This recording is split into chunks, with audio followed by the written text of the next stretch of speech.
الرحمن السلام علیکم اسٹوڈنٹس، میں آپ کی ٹیچر مس فرحہ جمیل امید کرتی ہوں کہ آپ سب خیریت سے ہوں گے۔ اسٹوڈنٹس، آج ہم باب صوم سیرت طیبہ صلی اللہ علیہ وآلہ وسلم کا ٹاپک غزوہ تبوک پڑھیں گے، جو کہ صفحہ نمبر 27 پر موجود ہے۔ تو بچوں، صفحہ نمبر 27 پر موجود سبق غزوہ تبوک آج ہم پڑھیں گے۔ سب سے پہلے اس کا پس منظر پڑھتے ہیں، یعنی غزوہ تبوک کب اور کیسے پیش آیا۔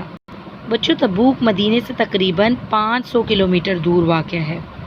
ہجرت نبوی کے 9ویں سال مدینے پہنچنے والے چند شامی تاجروں نے یہ خبر دی کہ رومی فوجیں عیسائی عربوں کے ساتھ مل کر مدینے پر ایک بڑے حملے کی تیاری کر رہی ہیں۔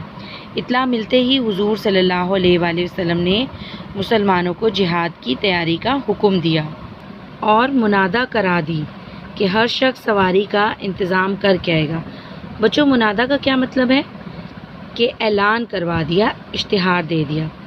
اس کی وجہ کیا تھی کہ ہر شخص سواری کا انتظام کیوں کرے؟ اس کی وجہ یہ تھی کہ ان دنوں گرمی کا موسم تھا اور سفر بھی بہت طویل تھا، لہٰذا پیدل جانے میں دقت اور دشواری کا سامنا کرنا پڑتا۔ لہٰذا نبی پاک صلی اللہ علیہ وآلہ وسلم نے اعلان کروا دیا کہ ہر شخص سواری کا انتظام کر لے۔ اب بچوں، ٹاپک ہے مسلمانوں کی بے مثال قربانیاں۔ اب مسلمانوں نے غزوہ تبوک میں کون سی بے مثال قربانیاں دی؟ آئیے اس کا جائزہ لیتے ہیں۔ یہ وہ دن تھے جب مدینے میں خریف کی فصل پک کر تیار ہو گئی تھی۔ بچوں، خریف کی فصل کون سی ہے؟ یہ وہ فصل ہے جس کی مدت شروع برسات سے ختم برسات تک 4 ماہ کی ہوتی ہے اور جس میں باجرہ، مکئی اور جوار وغیرہ پیدا ہوتے ہیں۔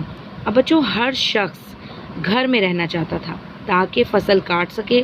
مسلمان کچھ ہی عرصہ پہلے فتح مکہ اور غزوہ حنین سے فارغ ہوئے تھے۔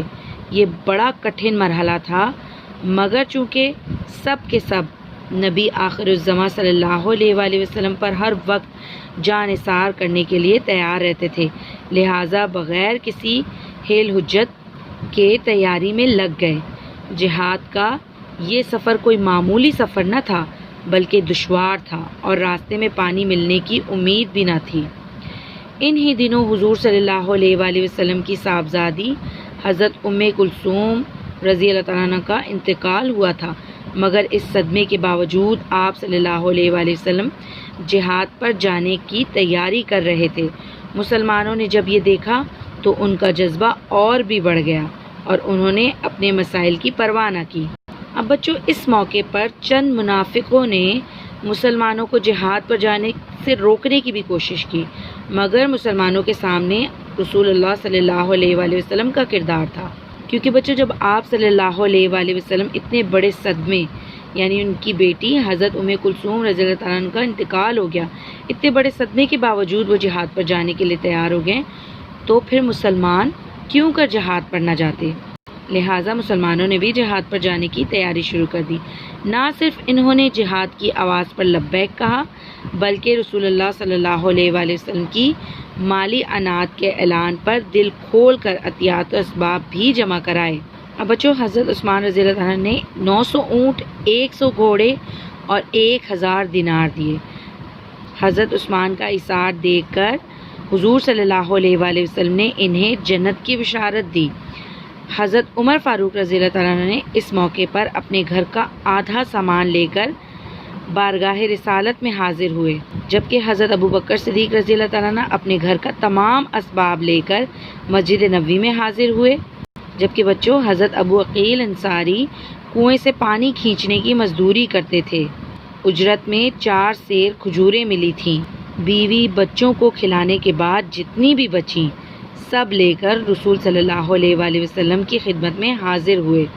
حضور صلی اللہ علیہ وآلہ وسلم نے ان کی دلجوئی فرمائی اور حکم دیا، ان کھجوروں کو درہم و دینار کے اس ڈھیر پر بکھیر دو۔ اور بچوں، حضور صلی اللہ علیہ وآلہ وسلم کے اس عمل سے حضرت ابو عقیل انصاری کا حوصلہ بلند ہو گیا اور بچوں، کچھ ہی دنوں میں 30,000 مجاہدین کا ایک لشکر تیار ہو گیا۔ اور بچوں، مجاہدین اسلام کا یہ لشکر راستے کی مشکلات اور مصیبتوں کا نہایت عزم و حوصلے سے مقابلہ کرتے ہوئے 13-14 دن میں تبوک پہنچا۔ اور بچوں، راستے میں پانی کہیں دستیاب نہ تھا اور شدید گرمی سے مجاہدین اور جانوروں کا برا حال تھا۔ اس موقع پر نبی پاک صلی اللہ علیہ وآلہ وسلم نے اللہ تعالیٰ کے حضور دعا کے لیے ہاتھ اٹھائے، جس کے نتیجے میں بارش ہو گئی اور یوں سب نے پانی سے اپنی پیاس بجھا لی، جو کہ مسلمانوں کو اللہ تعالیٰ کی راہ میں نکلنے پر اور صبر کرنے پر انعام کے طور پر حاصل ہوئی۔ تو بچوں، یہ غزوہ تبوک کے وہ چند واقعات تھے جن کا ہم نے جائزہ لیا۔ اگلے سبق میں ہم اس کے نتائج پڑھیں گے۔ اپنا بہت خیال رکھیے گا۔ اللہ حافظ۔